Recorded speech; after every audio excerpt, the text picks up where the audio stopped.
ఆనాడు సమైక్య ఆంధ్రప్రదేశ్ పరిపాలించిన తరుణంలో మనకు తెలంగాణకు ఎంతో అన్యాయం జరుగుతుందన్న ఉద్దేశంతో ఆనాడు మన తెలంగాణ జాతిపిత మన ఆనాటి ముఖ్యమంత్రి కల్వకుంట్ల కేసీఆర్ గారు ఆధ్వర్యంలో అన్ని సబ్బండ వర్గాలను ఏకతాటిగా తీసుకొచ్చి తెలంగాణను సాధించినటువంటి గొప్ప మహానాయకుడు జాతిపిత అనక తప్పది మన కేసీఆర్ గారు.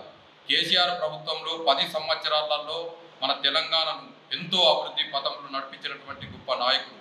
ఎందుకంటే ఆనాడు విద్య వైద్యం ఎంతో మన ప్రజలకు దూరంగా ఉండే కాబట్టి మొదలైతే విద్యను తీసుకొని ఇవాళ గురుకులాలు అయితేనేమి, ఇవాళ రెసిడెన్షియల్ స్కూళ్ళు అయితేనేమి, ఇవాళ అన్ని కులాలకు ఎస్సీ ఎస్టీ బీసీ మైనార్టీ అన్ని సబ్బండ వర్గాలకు అన్ని గురుకులాలు రెసిడెన్షియల్ స్కూళ్ళు ఏర్పాటు చేసి అందరి పిల్లలకు ఇలా చదువుకునే ఏర్పాటు చేసినటువంటి మహానుభావుడు ఇలా మన కేసీఆర్ చెప్పక తప్పదు. మరి అదే కాకుండా వీళ్ళ వైద్య పరంగానైతేనేమి ప్రతి గ్రామంలో కానీ ప్రతి మండలంలో కానీ ప్రతి పట్టణంలో కానీ ఎక్కడ చూసినా వైద్యం కోసం ఇలా ఆరోగ్య కేంద్రాలను ఏర్పాటు చేయడం జరిగింది. అదేవిధంగా ఆరోగ్య పరంగానే కాకుండా ఇవాళ పేద ప్రజల కోసం ఎన్నో పథకాలు ఏర్పాటు చేసినటువంటి మహానుభావుడు. కేసీఆర్ అంటేనే రైతు బంధు, కేసీఆర్ అంటేనే రైతు బీమా, కేసీఆర్ అంటేనే ఇవాళ పెన్షన్లు, కేసీఆర్ అంటేనే ఇలా వికలాంగులకు ఇలా 4000 అంటే 500 వికలాంగులకు పెన్షన్ ఉంటే ఇలా 4000 పెన్షన్ చేసినటువంటి గొప్ప మహానుభావుడు. ఇలా వృద్ధులైతేనేమి విడోస్ అయితేనేమి వాళ్ళకు కూడా ఇలా పెన్షన్ 200 పెన్షన్ ఉంటే ఇలా 1000 రూపాయల పెన్షన్ చేసిండు. మళ్ళీ రెండో టర్మ్ కూడా ఇలా 2000 పెన్షన్, 1000 రూపాయల పెన్షన్ నుంచి 2000 పెన్షన్ చేసి ఇలా అందరినీ ఆదుకున్నటువంటి మహానుభావుడు ఇలా కేసీఆర్ గారు. కేసీఆర్ గారు ఇలా ఎక్కడ పల్లె ప్రాంతాల్లో కానీ మండల ప్రాంతాల్లో కానీ ఎక్కడ చూసినా ఒక రోడ్డు నిర్మాణం కానీ వాగులు వంకలతోటి ఎందరో మంది ప్రాణాలు కోల్పోతుంటే అప్పుడు కేసీఆర్ గారు దూరదృష్టి పెట్టి ఎక్కడ చూసినా ప్రతి గ్రామానికి తార్ రోడ్లు ఏర్పాటు చేయడం జరిగింది. తెలంగాణ ప్రాంత అస్తిత్వం కోసం నిర్మాణమైనటువంటి బీఆర్ఎస్ పార్టీ అంటే నాటి టీఆర్ఎస్ పార్టీ తెలంగాణలో జరుగుతున్నటువంటి సమైక్యాంధ్ర పాలనలో అడుగడుగులో జరుగుతున్నటువంటి అవమానాలను, అభివృద్ధికి నిరోధక శక్తులకు వ్యతిరేకంగా తెలంగాణ రాష్ట్ర సాధన ఏర్పాటు కోసం టీఆర్ఎస్ పార్టీ నిర్మాణం చేసుకొని అనేక ఉద్యమాల ఫలితంగా 2014లో తెలంగాణ రాష్ట్రాన్ని సాధించుకోవడం జరిగింది. సకల జనుల సమ్మెతో సబ్బండ వర్ణాల ప్రజలకు అందరినీ మమేకం చేసి తెలంగాణ ఉద్యమ నాయకుడిగా, తెలంగాణ రథసారథిగా బయలుదేరినటువంటి కేసీఆర్ గారు అనేక ఉద్యమాలు చేసి ఢిల్లీ ప్రభుత్వాన్ని మెడలు వంచి తెలంగాణ రాష్ట్రాన్ని సాధించి పెట్టడం జరిగింది. తెచ్చుకున్నటువంటి తెలంగాణలో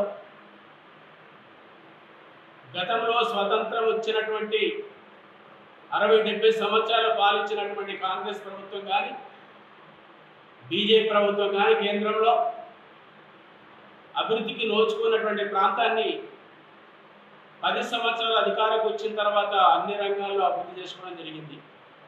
ప్రధానంగా వ్యవసాయ రంగంలో ఒకనాడు రైతు ఆత్మహత్యలు తీవ్రంగా కొనసాగుతున్నటువంటి కాలంలో రైతు ఆత్మహత్యలు ఆపాలని 2004లో కాంగ్రెస్ ప్రభుత్వం మన్మోహన్ సింగ్ ప్రధానమంత్రి ఉన్నటువంటి కాలంలో ఈ రైతు ఆత్మహత్యలు ఆపడం కోసం ఎంఎస్ స్వామినాథన్ కమిటీ నిర్మాణం చేయడం జరిగింది.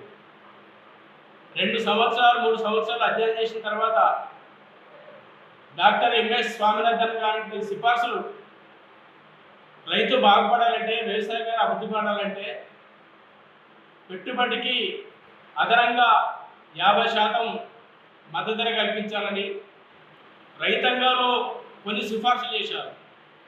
కానీ 2004 నుంచి 2014 వరకు కేంద్రంలో కాంగ్రెస్ ప్రభుత్వం ఉన్నా వాళ్ళు అమలు చేయలేదు. 2014 నుంచి 2024 తర్వాత ఇప్పుడు 3 సార్లు కేంద్రంలో బీజేపీ ప్రభుత్వం ఉన్నా దాన్ని అమలు చేయలేదు. కానీ ఎంఎస్ స్వామినాథన్ గారి కమిటీ సిఫార్సులను అమలు చేసింది తెలంగాణ ప్రాంతంలో ఒకే ఒక్క నాయకుడు కేసీఆర్ గారు. ప్రపంచంలో ఎక్కడ లేని విధంగా రైతులకు బాసటగా నిలబడడం కోసం రైతు బంధు తీసుకొచ్చారు.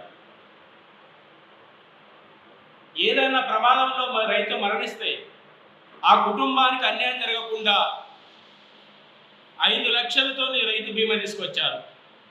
రైతు బంధు ఇవ్వడం వల్ల అది ఖరీఫ్ కానీ రబీ పంటలు కానీ పంటలకు ముందే ఎకరానికి 5,000 రూపాయల చొప్పున సంవత్సరానికి 10,000 ఎకరాల చొప్పున ఇవ్వడం వల్ల రైతులు విత్తనాలు కొనుక్కోవడం, ఎరువులు కొనుక్కోవడం, వ్యవసాయానికి తోడ్పాటును అందించడం అనేది ఒక పెద్ద చరిత్రలో గొప్ప కార్యక్రమం. అదేవిధంగా వ్యవసాయ రంగంలో సాగునీటి సౌకర్యం కల్పించడం కోసం ప్రపంచంలోనే ఎక్కడ లేని విధంగా కాళేశ్వరం ప్రాజెక్ట్ నిర్మాణం జరిగింది. అనేక చెరువులు, అనేక కుంటలు, అనేక ప్రాజెక్ట్ నిర్మాణం చేసి 1 కోటి ఎకరాల మాగాని చేయడం కోసం కేసీఆర్ గారు అనేక ప్రయత్నాలు చేసి కష్టపడి వ్యవసాయ రంగాన్ని అభివృద్ధి చేయడం జరిగింది. తెలంగాణ అభివృద్ధి చేసుకున్న తర్వాత దేశవ్యాప్తంగా కూడా ప్రజలందరూ కూడా తెలంగాణ మోడల్గా ఏర్పడడం జరిగింది. తెలంగాణలో ఏ వర్గ ప్రజలు కూడా ఎవరు కూడా హ్యాపీగా లేనటువంటి పరిస్థితి మనం చూస్తూ ఉన్నాం.